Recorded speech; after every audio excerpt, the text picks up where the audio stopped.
Yes, yes.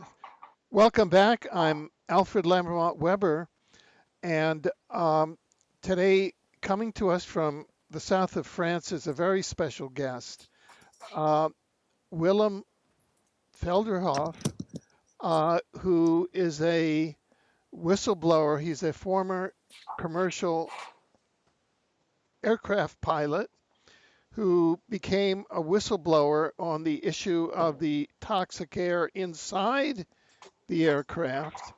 And for the past several years has been organizing the Open Mind Conference in Amsterdam and featuring such speakers as Ola Damagard and others who have been on our channel. Zen Gardner, who many of of our audience know.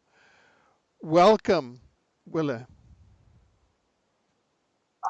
Thank you, Alfred. It's a great honor to be on your show.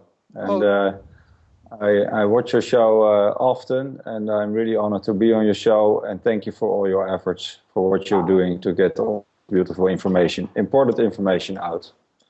oh, well, thank you, and thank you for providing this important new platform of the Open Mind um, Conference, and also for your ongoing work as a whistleblower. And you have two, at least two important uh, uh, focuses or paths that you'd like to share with our viewing audience today. And I wondered if you could take us down those now and just kind of summarize them, and then we can begin to go down them. Yeah, with regard to the conferences or to my past as an airline No, pilot. no. Sorry. That that that was my mistake. I wasn't very clear.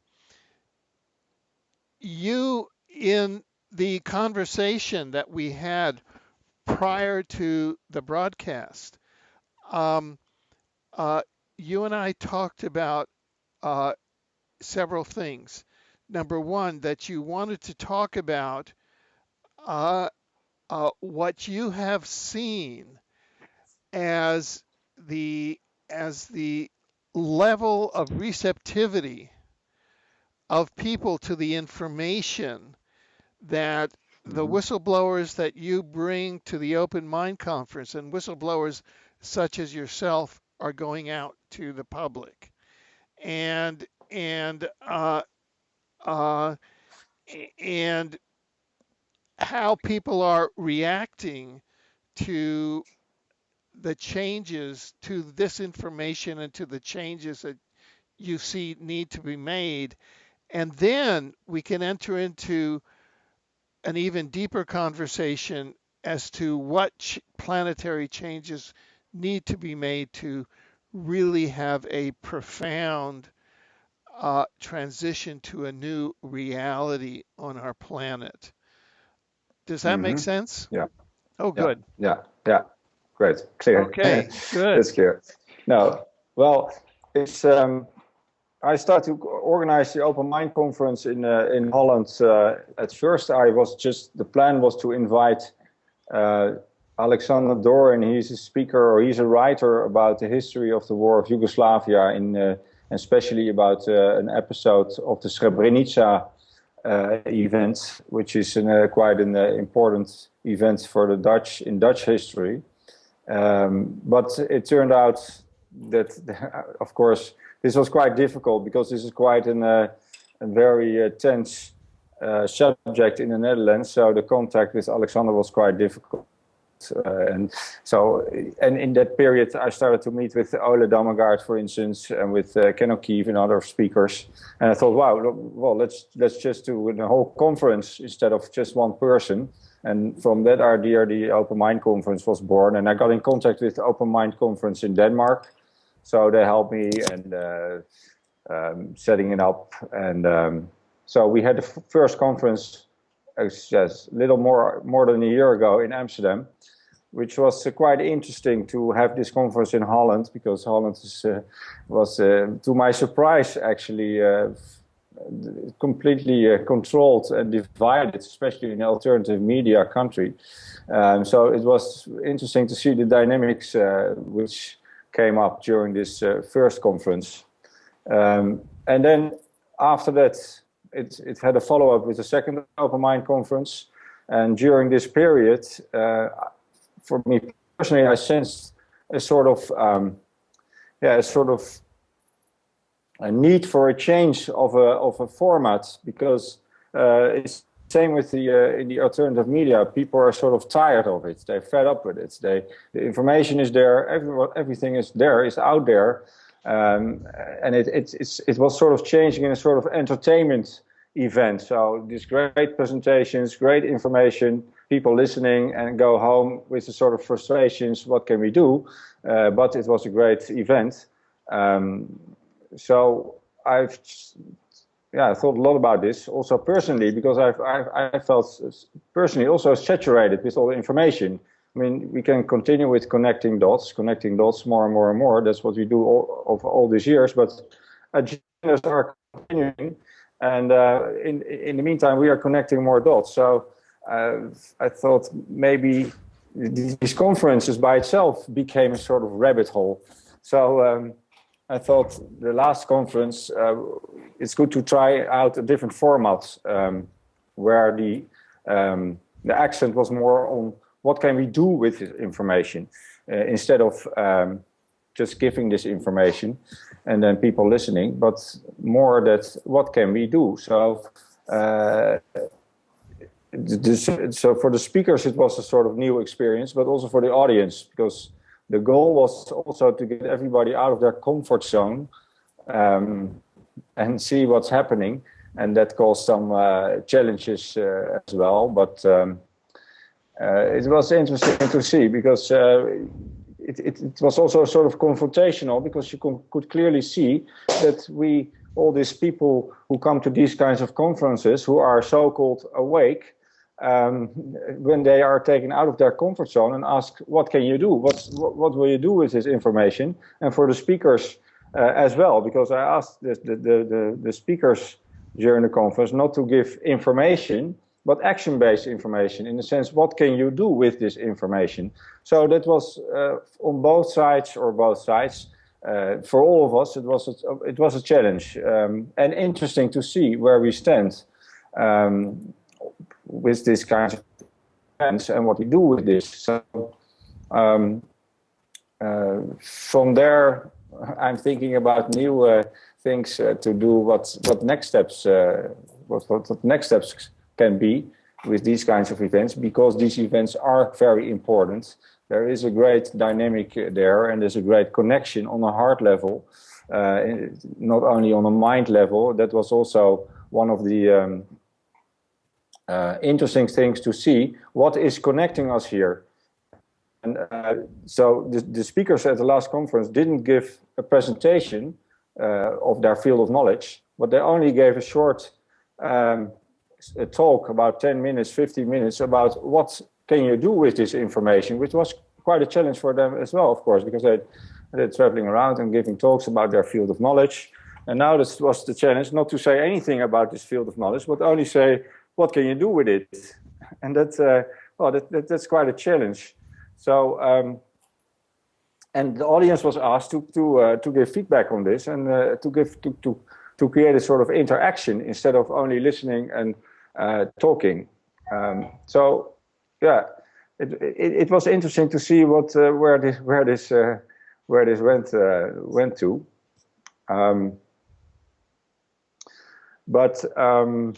What were some of the what were some of the directions that you found that happened, both in the speakers and in the participants in the conference? Did things come out of it, or what new things came out of the conference using this approach?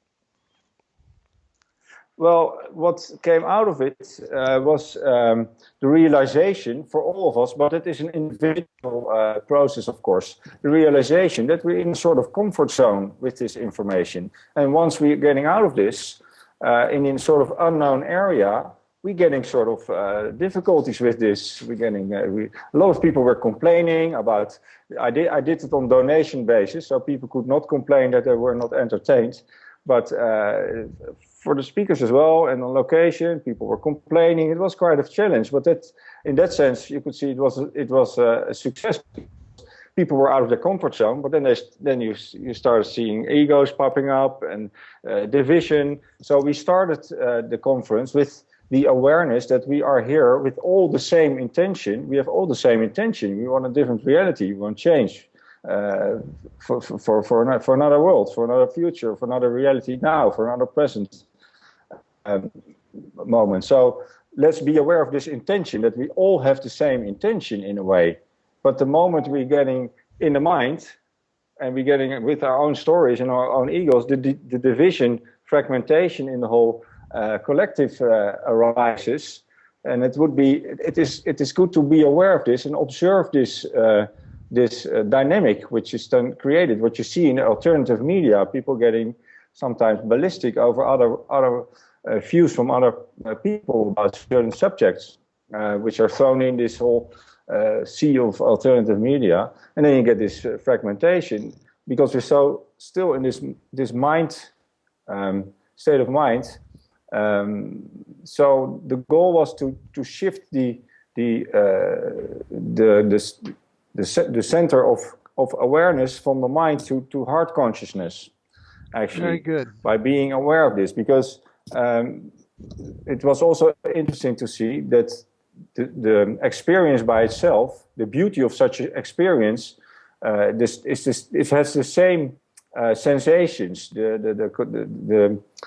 this powerful energy which is at this conference was also there, despite the fact that there was no information giving. So that's very interesting to see. So it's actually not the information which causes this powerful energetic connection with each other. It's not the information, but it's something else, and that has to do with the heart consciousness and the heart connection.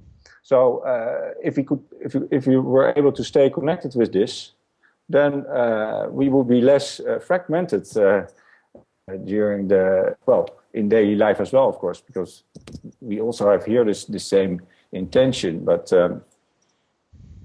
it was a sort of experiment, also unknown what's going to happen. So on the Saturday we had this program where every speaker would give like 10-15 minutes a talk about what can you do with the information, and then what was manifested on the Saturday, we would continue on that on the Sunday. So that was quite unknown. And then you can see that some people have some difficulties with this. There's no published program on a Sunday. But this is, I think, important that we get more familiar and more feel comfort zone with the unknown, instead of all this three-dimensional mind informational area where we still are imprisoned in, where we're being programmed in, where we're being conditioned in, and now we're shifting to other realities, and also more to this heart consciousness, which is, I mean, electromagnetically the heart consciousness, is 6,000 times more powerful than mind dynamics electromagnetically. Besides the fact that the mind is so controlled, manipulated now due to the EMFs and all the manipulation, heart consciousness is a completely different ballgame. It's a different dynamics, and it's much less manipulated by EMFs and mind control. It's mind control and not heart control. So we try to make this shift more to this part of our consciousness, the heart consciousness, to get more out of this mind, because the whole the informational field it keeps us in this mind awakening, and the mind awakening is we confuse this feeling of awakening this mind awakening, this always being awakening. Connecting dots gives this biochemical dopamine reaction, and that's then confused with awakening, which is nothing more than mind awakening, and it's just a part of it. So there can be this deceptional element in this. Right, right. So Yeah. So I guess today is Wednesday, June 15th, and the Open Mind Conference just took place, I guess, about a month ago, correct, or so? And so you have you had an opportunity to have feedback yet from what the impact of this will be? It's probably, is it too soon yet, or? no, it is definitely not too soon. I think. I mean, time-wise, we have to act as if every day is the last day in a way at the time, and I think it's really time to change these formats of these conferences because we have to continue changing and to continue to try out new things because that's our main core quality of humanity is novelty, to create new things. And if we create these conferences and then next year or next month and the same conference with more information, it's the same as the internet in a way. The AI, as you so brilliantly explained in your talks, and we're stuck in this, and it doesn't create new realities. It's an energetic process. The creation of a new reality is an energetic process. It's not in a three-dimensional reality. So because of this, we have to be more experimental and more familiar with the unknown, because this is an energy. We are just in this transformational period to become more aware of our energetic qualities, and so we have to try out things in the unknown area and be familiar with it in order to become familiar with it, in order to be able to use it for feeding this new reality, because new reality, what it says, is an energetic process, and the shift to more a reality from heart consciousness is then it's very powerful to be aware of the energetic implications of actions by the heart, because every action by the heart, what I just said, is 6,000 times energetically, electromagnetically powerful than mind. So you put an energetic deposit in this reality by acting from the heart. Right. So what you're doing is that you're creating a a format and an experience whereby over a weekend, a 3-day period or whatever, a collective of people can come together and have uh, using combinations of speaker. You know, you can say these are the speakers, this is the audience, and this is the formal topic, but you've set out uh, a different ways of participation. So now you're releasing the heart energy and you're providing spaces, but you don't know what the outcome is. So you've just created a space for for open interaction to take place, but with very refined intention, because you have the speakers have refined intention, and the audience has refined intention. Is that kind of some of the thinking that you've had? Exactly. Exactly. That is. Exactly what I mean to say with it, and this is like in another sense. Intention is a tool.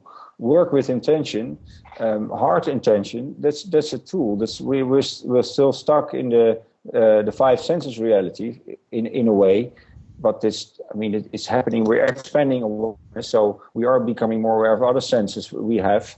But intention is a tremendous tool for creating new realities. It's like the physical body uses the arms and the legs and all these kinds of things. But the heart uses intention, which is connected with the felt sense mechanism, which is actually a mother, the mothership of the senses. The five senses are part of this felt sense mechanism, but and heart intention is embedded in it, and you can work with this. And we have to just try it out, because this is what we've not been learned in our programming, in our conditioning at school, and all these horrific institutes. So in that sense, working with the unknown is an essential part of this expanding awareness for this being awakening, the heart awakening. And it automatically becomes a reality when you work with the heart. There is no expectation to a certain outcome, where you have action from the mind intention. There's an expectation of a certain outcome, also from the mind. So you're trying to find solutions. If you look to the internet, you will see all kinds of issues, and you think about it, and you try to find solutions, and then but you automatically, because it's in the mind, you also think about possible outcome, or the preferred outcome. So then there's a me included, there's ego included. It's a very limited energetic arena. Whether it's from the heart, when it's from the heart, there is no attachment, because it's only a giving dynamic. It's a one-way dynamic. It's an energetic deposit, a one-way deposit, which is much more powerful. So this shift, that's an essential part, and connection with each other and the planet itself is, of course, a crucial part in this whole this shift. And I think it was also very interesting to see that we still have a sort of laziness in taking responsibility, which is embedded in our selves. So we have a new comfort zone where we reach a certain status, or the conference, for instance. If I organize a conference and it becomes a success, more people are coming, then this is automatically becoming a sort of comfort zone where attachments is then coming in place, and that's the danger. So then it loses effect, it loses its power, because it's all the same in a way. And if people are complaining, then that's then to the people themselves. If something is not convenient or anything, it's all to the person itself to take responsibility. Hey, what's here? Because actually, when there's something which is inconvenient, this is an opportunity most of the time. We are so conditioned with what's nice and what's good for us, that we think all the things which are not good for us we should avoid. But these are often exactly the circumstances or the opportunities to liberate ourselves and to come to other insights or growth. Yeah, what occurs to me, a person who follows the teachings of Gurdjieff says that he always taught the importance of the outside shock to growth. That is, both individuals and collectives of human beings experiencing an outside shock, which gets them out of the comfort zone, brings them to the growth. And so it seems to me that in the conference setting, because you have the speakers who have professionalism, and because you have the participants coming in who who are coming into a conference setting. So it's civil society. I mean, you don't come to riot, or you don't come to, you know, you you come to be civil to other people, and you're introducing something new, which is the heart, to expand them, you know. Uh, uh, you're if they were coming to a spiritual retreat, a Buddhist retreat, or some other spiritual retreat, they might be going into some hard areas.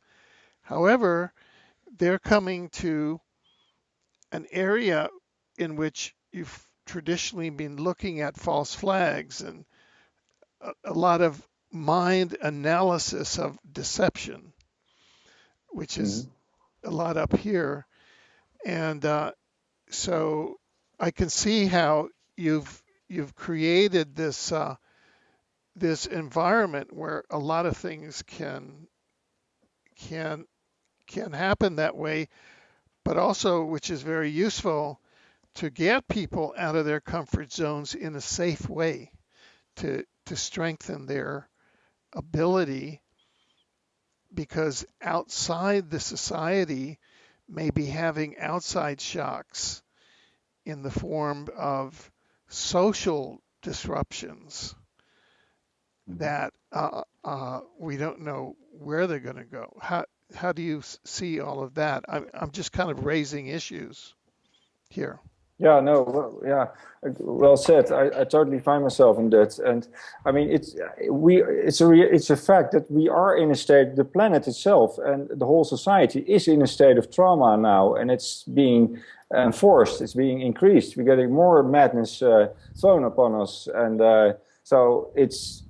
But also with this awareness, this factual this fact, it is very useful to continuously try to go out of your comfort zone in order to see what's there. If there is more attachment, this is also a great opportunity.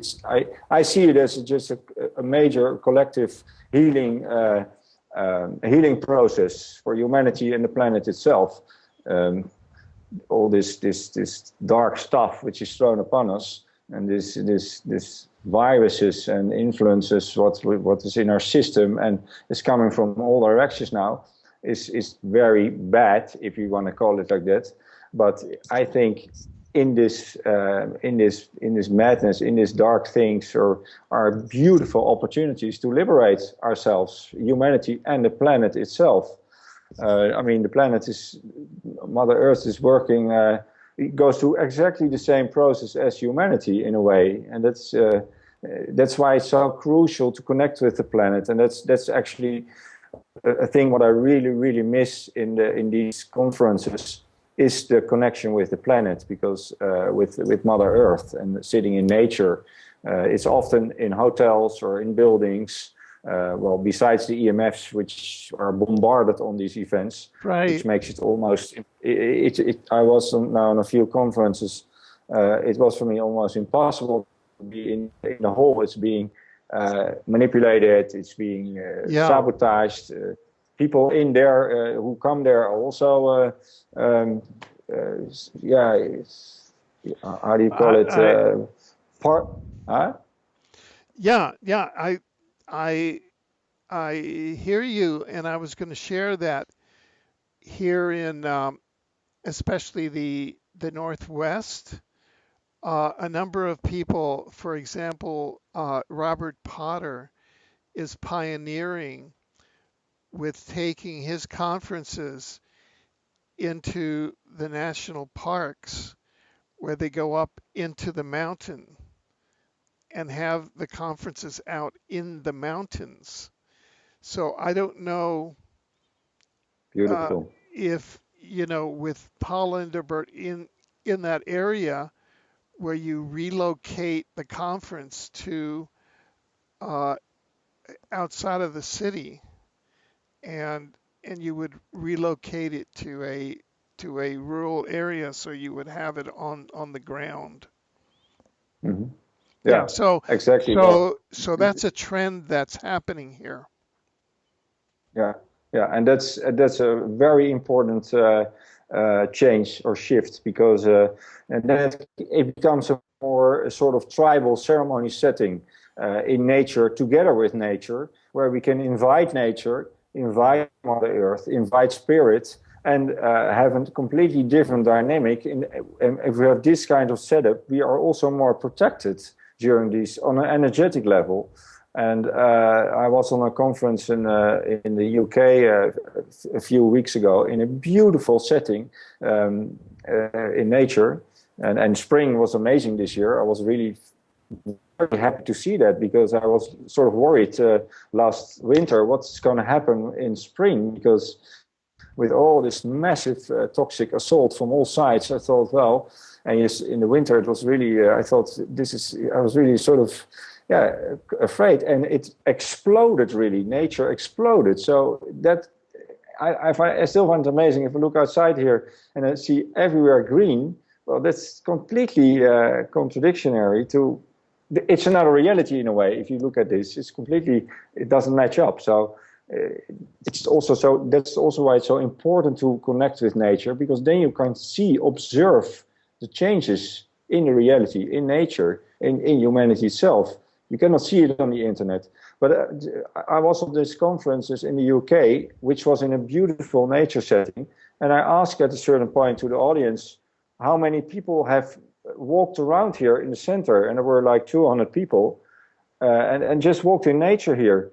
And there were like 8 or 9 or 10 people raising their hands. So I think this is really this is an essential element, and you can see that we're being drawn in this information and have the feeling that we waking up and that and that's a deception. It's dangerous to if you look and if you're in nature and you don't see what's happening in nature, what's around you. That's it was very to see. So it's beautiful what you just said about this initiative to have these kinds of conferences in the mountains or in nature itself. That will definitely be the case next time. But I don't think I will do a conference in Holland anymore.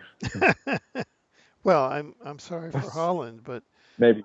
yeah, maybe you can find a place. I mean, there's plenty of water there, so or different elements. Yeah. It's not necessary to do it in a mountain if the element of Holland is water and land. Maybe you can do something next to the water and Mm-hmm. and use water as your element, water and Mm-hmm. land as kind of the elements. It just Yeah, well, that's what we have here in France. It's a beautiful river here. yeah, It's in middle of nature. It's out of mobile phone reach because yeah, I'm quite electro hypersensitive and I don't have yeah, any mobile reach here. So that's really big difference. yeah, So we're doing ceremonies here, and it's completely a different dynamic. And for conferences or ceremony, it will be more ceremonies. I think where we go, and just like you just said, that's where we need to go. I think, and it's also a reconnection with our tribal spirit, and that's what you see as well. People are more drawn out of cities. They more feel the need to connect in nature, simple lives. So this is all maybe related to a reconnection of a tribal spirit, which is, I think, a beautiful and very needed thing to happen. yeah, yeah. Could you talk more about that? How you came to that consciousness of reconnection to a tribal spirit, what it means to you, how you see that unfolding? Well, when I was young, I was always very connected with native indigenous spirits, and I felt very connected with it, and I had sort of visions about these things, which at a certain point became a little bit of a problem for me, because I all these things and the beauty of life and the knowledge and the connection with earth and the whole life as it was supposed to be in a way. So I had a lot of problems during this period. Why do I see these things? I mean, what is now created, what we see now? But now I'm more and more reconnecting with this part of me by and cherishing actually that I sort of remember of see this way of living, so that I know what I want, or what to recreate in a way. And if you see in history what we now see in Europe, that's why I was so connected with the war in Yugoslavia. That at that period I was still a pilot, and I flew in Yugoslavia, Dutch troops in and out, and then I saw how this war was, the information about this war was completely twisted with how it really was, like all wars.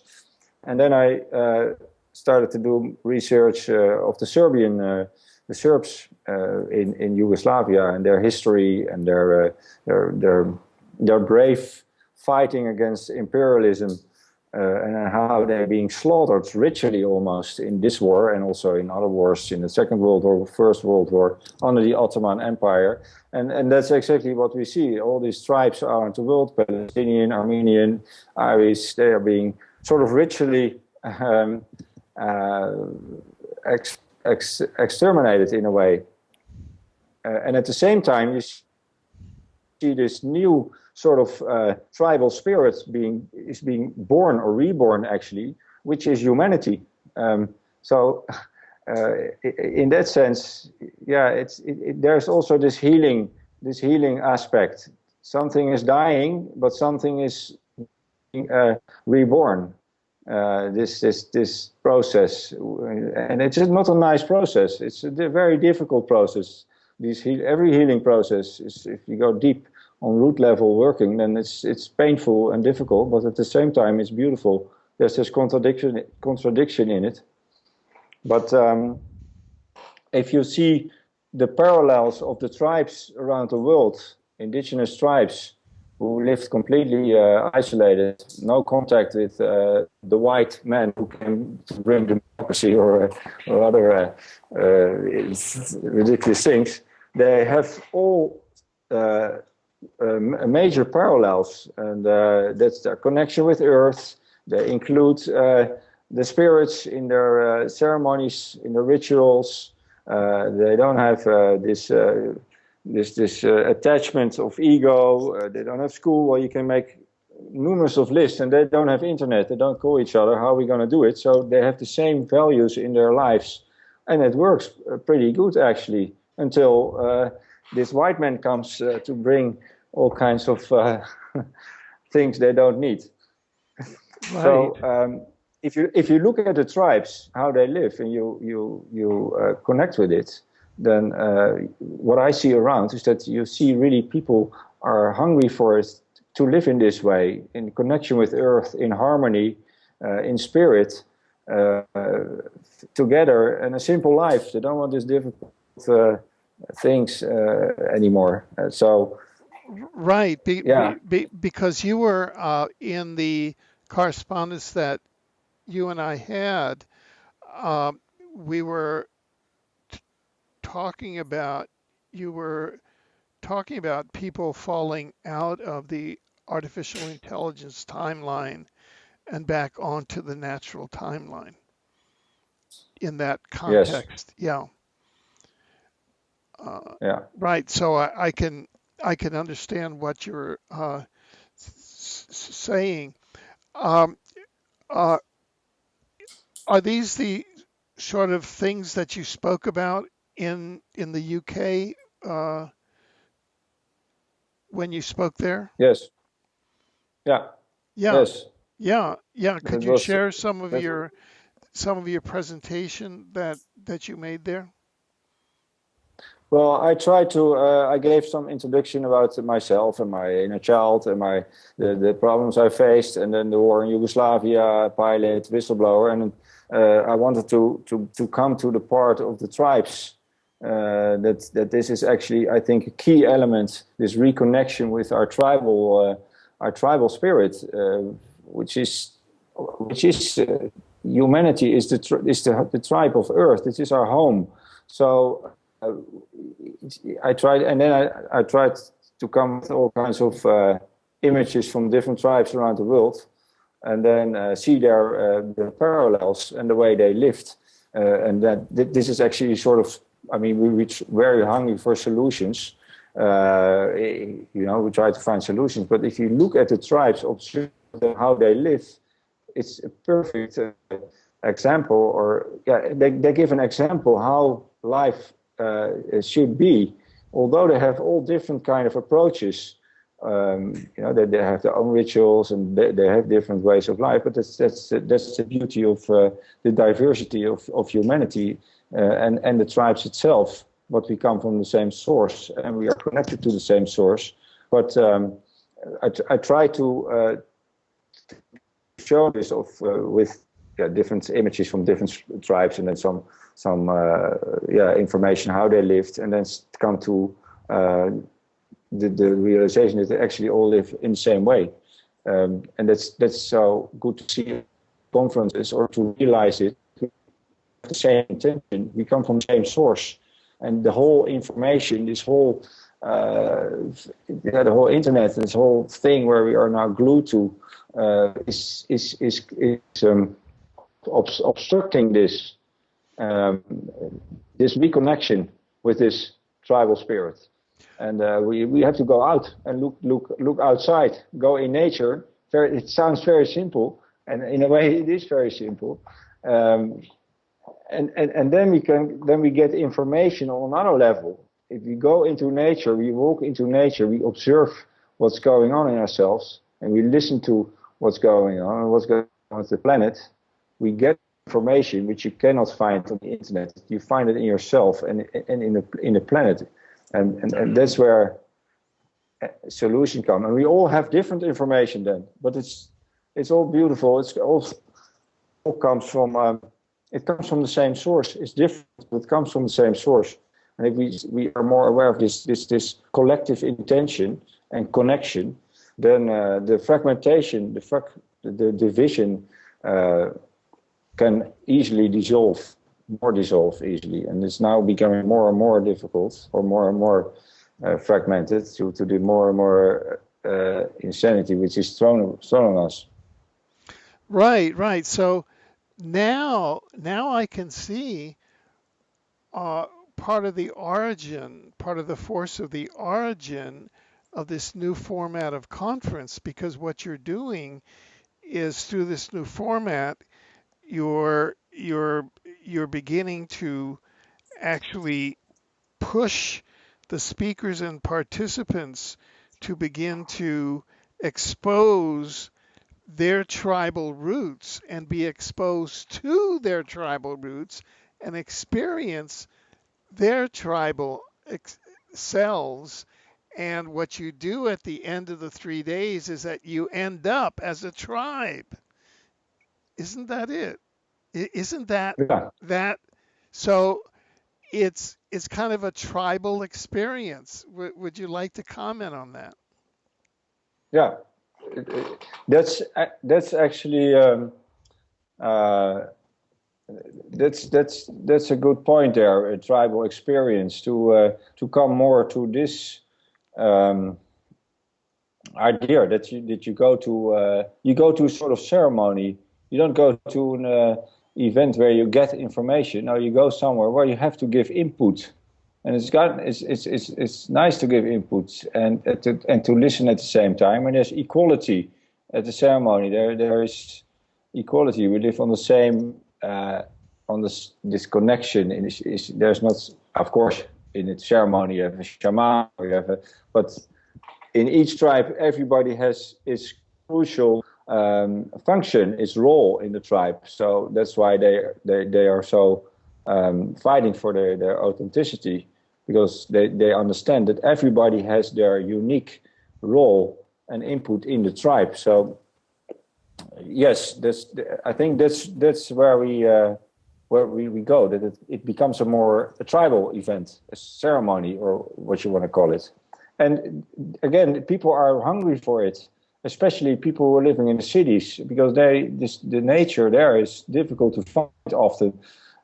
People are in their phones. If you walk to the cities, like this reality is like a sort of freak show. If you are in public transport, or if you see people glued to their phones and running like madmen, and there is really people are really craving for it, to be in nature and to be with each other, and that's, well, what you just said, this tribal experience. People are craving for it, I think. Yeah, yeah, So and one of the hypotheses that we've put forward is that if you look at the smartphones, for example, those are plasma based, and that there is an actual sentient AI, a sentient artificial intelligence that is in all of these plasmas, and that is what is forcing the humans. It's not that the information is that riveting, but rather it's the sentient AI that is taking over the consciousness of the individual. So what you're providing is a counter experience with humans, with soul-based humans, not with phones and AIs, but with soul-based humans uh, in this new format to recreate tribes of humans, which is how humans created themselves to protect themselves and to prosper. What about that? That could you comment on that kind of perspective? yeah, well, I fully see that as well, and I truly see this as also as a good solution or path to follow or way to go, because this internet and all these things, it's I mean, they're trying to control it more, and then they're giving more restrictions with everything. But if you go to this tribe way of living, you don't need anything. Actually, you don't need so much. You can have simple life, and yet you have a very rich life with all included. It's like, yeah, you don't need stuff. You don't need any more. And the disconnection from the internet, disconnection from the AI, indeed, what you say, because it's all the same in a way. And that was also quite confronting to see, or good to see, or to realize how we are attached to this. I mean, social media, for instance, how we use it. We are using this tool, this AI. And then we say, yeah, okay, we are aware of it, but why do we use it then?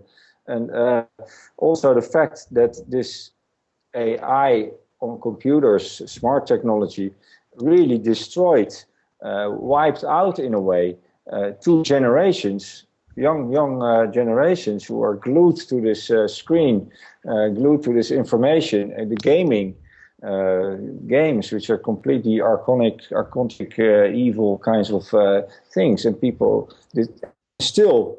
I mean, this would be a reason. If one child is affected by this technology, then we shouldn't use it. We just shouldn't do it. And yet we are massively, collectively attached to it and using it. And then we come up with all kinds of excuses. Yeah, but we use it in a smart way because, well, Facebook, we can also use it in a smart way, or we can organize things. Well, like myself, I use Facebook as well, but so something is pulling us in it. And what you say, it is not the information.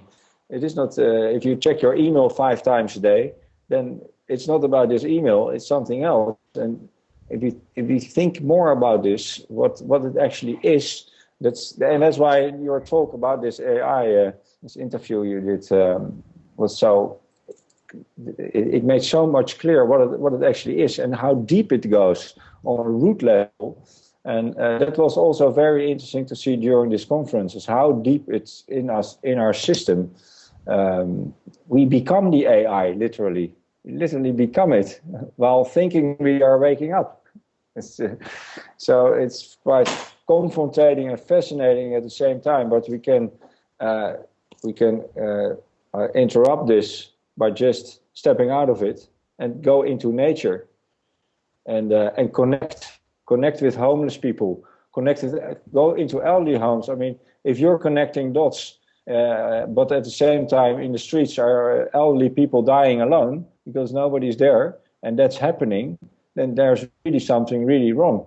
Well, celebrating the awakening and the beauty, but at the same time this is happening, then something is wrong. You're being sucked into the wrong sort of awakening rabbit hole, awakening deception.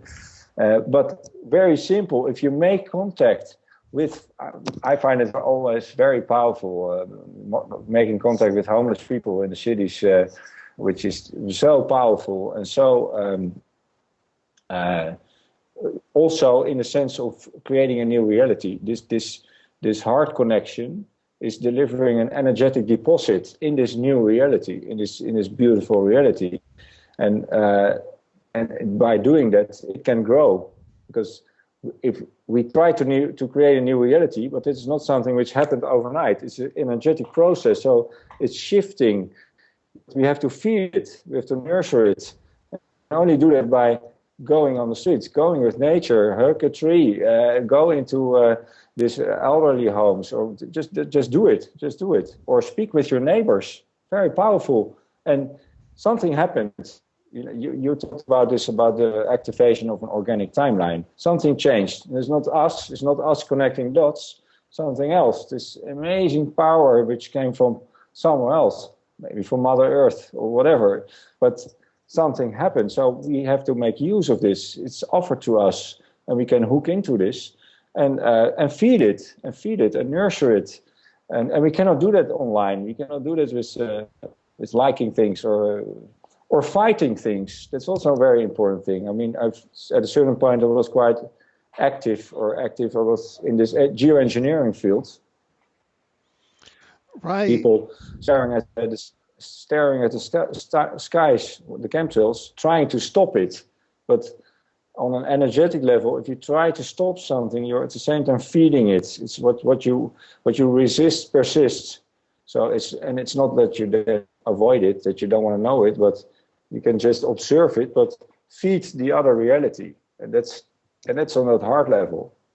So I think this information, the whole information field, is also inviting us, come and stop it, try to stop it, because by trying to stop this, we're feeding it in a way. So, but then you come to a point. Okay, how you have to fight some things. For instance, Palestinians, the situation in Gaza. The people see this horrific information, and then they become frustrated, angry, go in the lower vibrations, and want to fight it, and they go feel frustrated because they cannot do something. Well, you can of course do something, because you can go on the internet and make contact. That's a nice thing. You can make I mean, I'm talking with you now in Vancouver. That's a nice, powerful thing. But you can also do on energetic level things. I mean, I planted here an olive tree. That was during the 2014 attack of Israel on this horrific war crimes, and I felt also frustrated. And I thought I planted this olive tree for Gaza here, but bringing it into my awareness, it's in my awareness, and doing an action from the heart with intention, I'm helping, or not helping, but creating a new reality also on that level. Instead of, if I go on the street and fighting it, then I'm sort of, it's like this martial art way of fighting. You make use of it, but you try to create a new reality. You come from another corner, from another angle, and then you create a new status quo. What is it? New reality. Right. So you're coming at it at a different frequency and perspective. So exactly. yeah. So so how do you see yourself moving to create from you talk about uh, going into the real differences, creating a really different reality. How do you see yourself moving into the future realities now? What are you going to be doing now? Now, what am I doing now in the Yeah, future yeah, realities? yeah, Well, yeah. I Yeah, starting now, what are you going to be doing in the future to create, that is, you have now realized that you can create these new realities on a tribal basis. So how are you going to begin to move forward in time to create these new realities, or how are you going to move forward? Well, I have embedded it in my daily life, in my routines. I work a lot with plant medicines. I see. I do ceremony work. I do energy work. That was because I became very sick when I was a pilot. My nerve system was really challenged, and I had to find ways to heal myself. So I went into the alternative, or not alternative, but not the mainstream Right. medical circuit, and that's why I started to do energetic work. But now I'm really trying to make my life sacred. I would like to make everything sacred, every action sacred, and I put it in my awareness. Also, this tribal way of living. So I'm now here, and I live more and more on the day. I mean, it's such a freaky reality now, and it's changing so quickly. And I still have my own healing process going on. So I pay attention to that, and I try to. And when I work with plant medicines, it keeps me on a path, and so it's an ongoing process. And in the meantime, I see a different reality emerging. Really, I see it. What I say, I was so amazed by nature in this spring when we drove from Holland to France, and we were looking around us. It was like everywhere was exploding, despite the fact that the toxic assault is at such a level that it's like Mother Earth is showing us it cannot harm me. I can find different potentials in myself to overcome it. And that's where we also have to go. We have to find to come to our full potential in order to fight this, or not fight this, but to overcome this toxic assault. And in that Well, sense, it's yeah, beautiful. yeah. Now, it could be, for example, see, there are many different Earths. See, the Earth can exist at different densities of frequencies, and so that the say that the chemtrails that they're spraying, they are existing at, say, a lower third density frequency. So that's what they're spraying. But the spring that you're experiencing, you're up to a higher third density, lower fourth density Earth. So you're experiencing all the beauty. And the chemtrails isn't even reaching that. See, it can't because it's down at a lower third density. See, because material, we're not in a Newtonian world. We're not in a constant world. This is a a holographic world where the frequency that you're at is what you're experiencing. They can't Exactly. experience it. They can't experience that higher level because they're mired in the need to control and the need for power.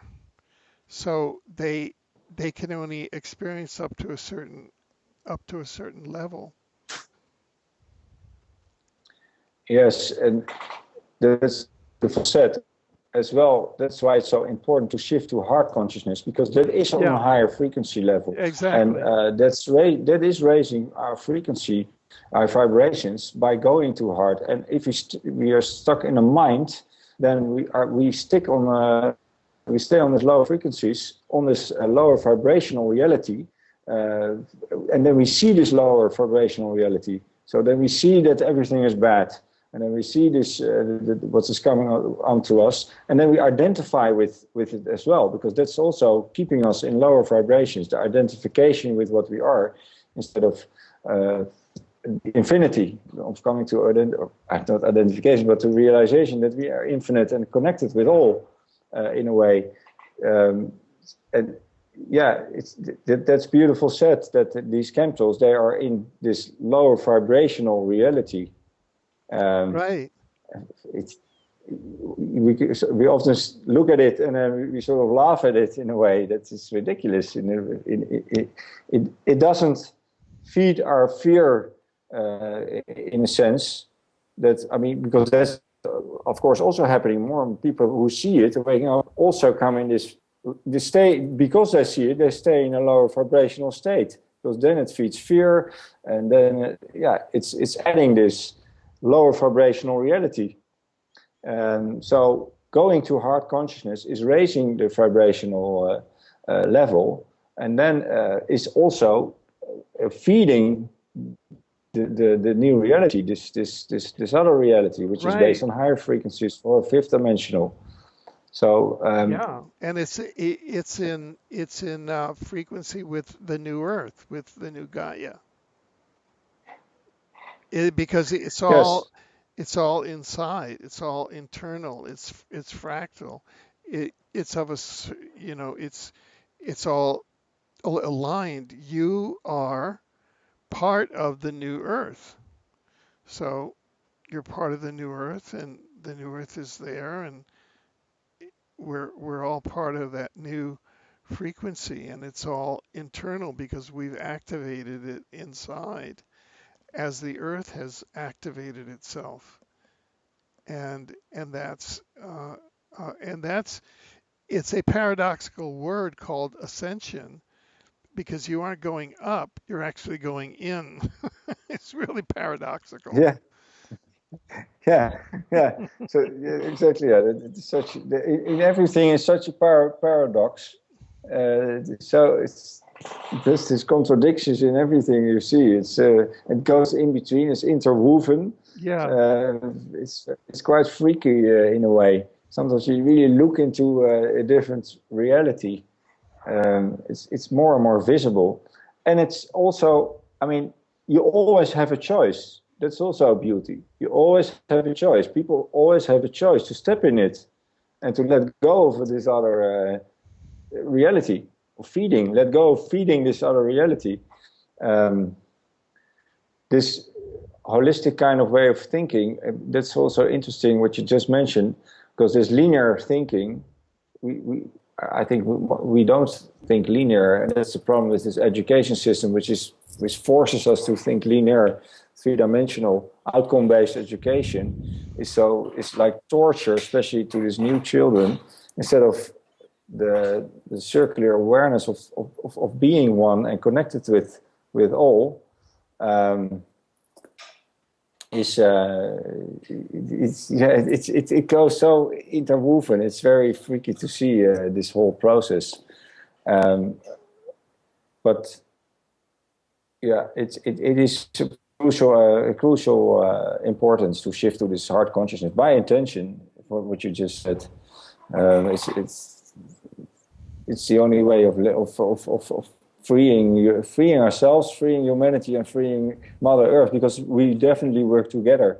That's also such a beautiful thing to see and to experience.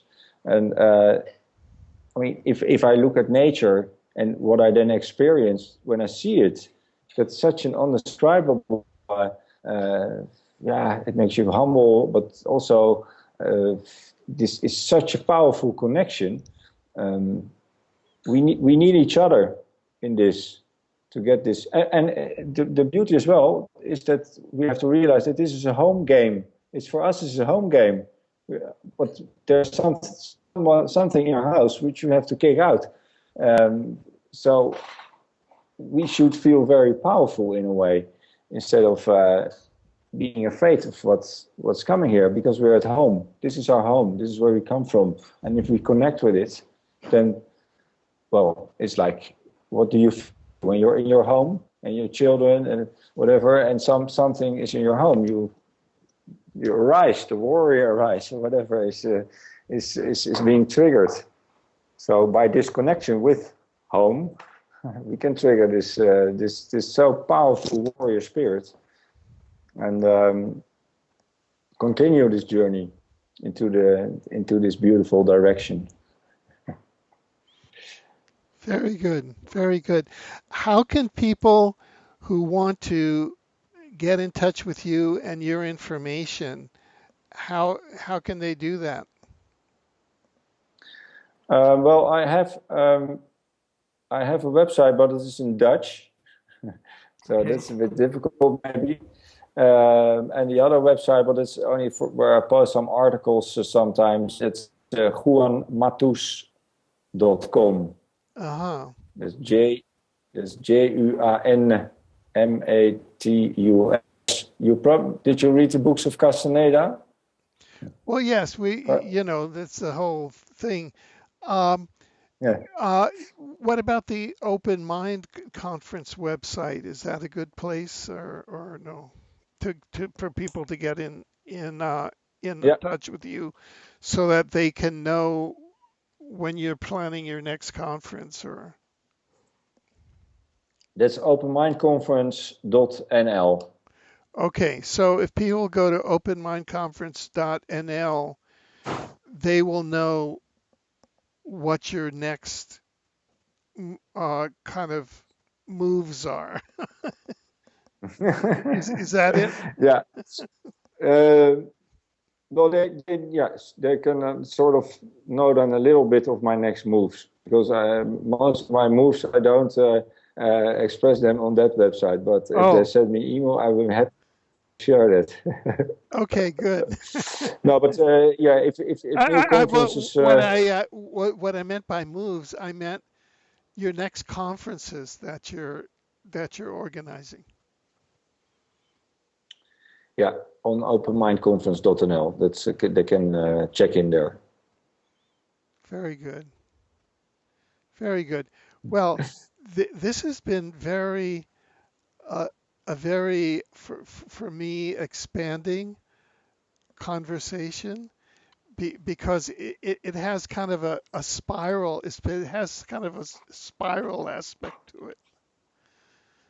You know, Yeah.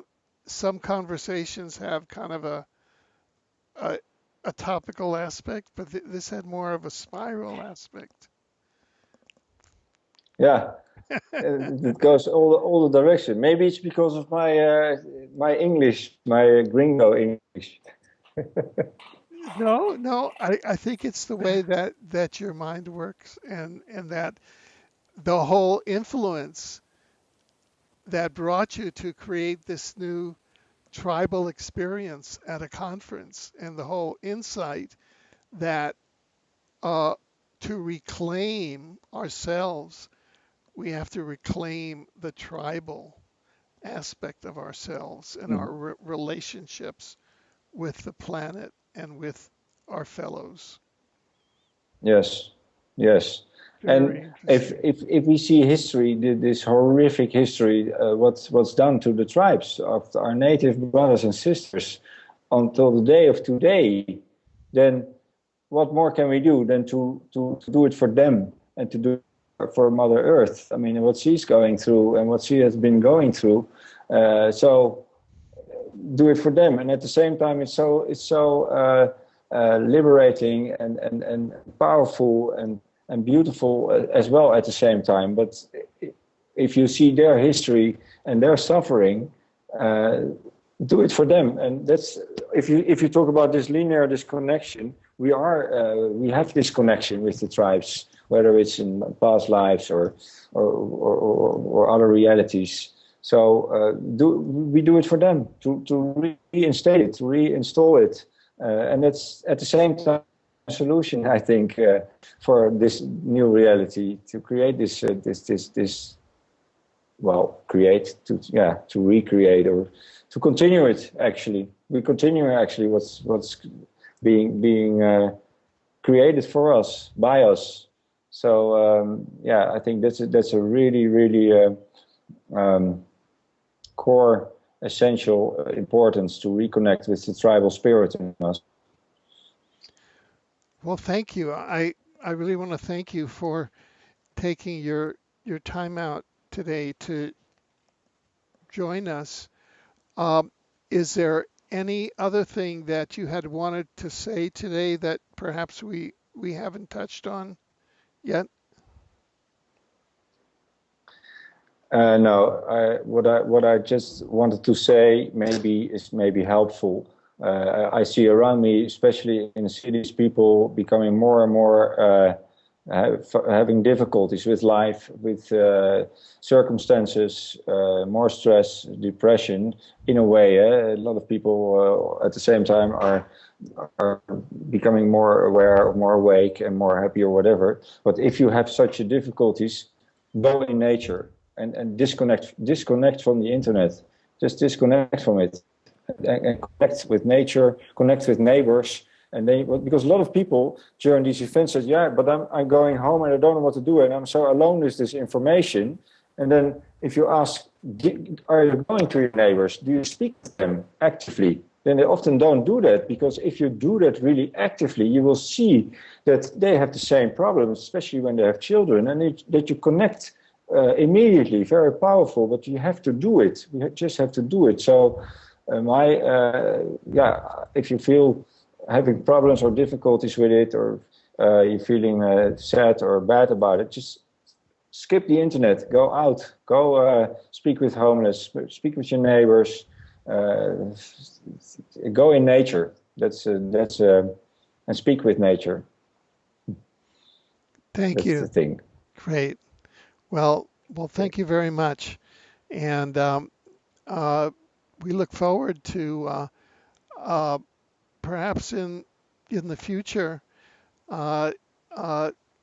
you're joining us again as this concept develops even more. Definitely. Thank you very much, Alfred. Thank you very much. Certainly. Thank you. Okay. Take good care. Good.